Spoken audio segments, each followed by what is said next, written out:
ছাত্র যুবদের গণবিদ্রোহে উত্তাল নেপাল। প্রধানমন্ত্রীর পর এবার ইস্তফা দিলেন রাষ্ট্রপতি রামচন্দ্র পৌডেল। এই আবহে নেপালের প্রাক্তন প্রধানমন্ত্রীর স্ত্রীকে পুড়িয়ে মারল বিক্ষোভকারীরা। অভিযোগ, ঝালানাথ খানালের স্ত্রী রাজলক্ষ্মী চিত্রকারকে ঘরে আটকে আগুন ধরিয়ে দেয় বিদ্রোহীরা, যার জেরে অগ্নিদগ্ধ হয়ে মৃত্যু হয় তাঁর। আর পড়শি দেশের টালমাটাল পরিস্থিতিতে সতর্ক ভারত। নেপালের এই অশান্ত পরিস্থিতিতে নতুন করে অ্যাডভাইজারি জারি করেছে ভারতের বিদেশ মন্ত্রক। তাতে নেপালের পরিস্থিতি স্থিতিশীল না হওয়া পর্যন্ত ভারতীয় নাগরিকদের সেখানে ভ্রমণে যেতে নিষেধ করা হয়েছে। নেপালে অবস্থানরত ভারতীয় নাগরিকদের তাদের বর্তমান আবাসস্থলে আশ্রয় নেওয়ার পরামর্শ দেওয়া হয়েছে। সেই সঙ্গে রাস্তায় ঘোরাঘুরি এড়িয়ে চলা এবং যথাযথ সতর্কতা অবলম্বন করার পরামর্শ দিয়েছে বিদেশ মন্ত্রক। নেপাল কর্তৃপক্ষের পাশাপাশি কাঠমান্ডুতে অবস্থিত ভারতীয় দূতাবাসের স্থানীয় সুরক্ষা পরামর্শ অনুসরণ করার পরামর্শ দেওয়া হচ্ছে।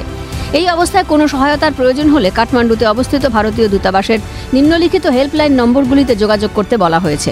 নম্বরগুলি হল 97798086028881, আরেকটি নম্বর 977981032613 অন্যদিকে পড়শি দেশের এই ঘটনাক্রম নিয়ে উদ্বেগ প্রকাশ করেছে ভারত। বিদেশ মন্ত্রকের তরফে জারি করা এক বার্তায় বলা হয়েছে, সোমবার থেকেই নেপালের পরিস্থিতির ওপর তীক্ষ্ণ নজর রাখছি আমরা। বেশ কয়েকজন তরুণের প্রাণহানির ঘটনায় আমরা গভীরভাবে মর্মাহত। মৃতদের পরিবারকে সমবেদনা জানাই। সংঘর্ষে আহতদের দ্রুত আরোগ্য কামনা করছি।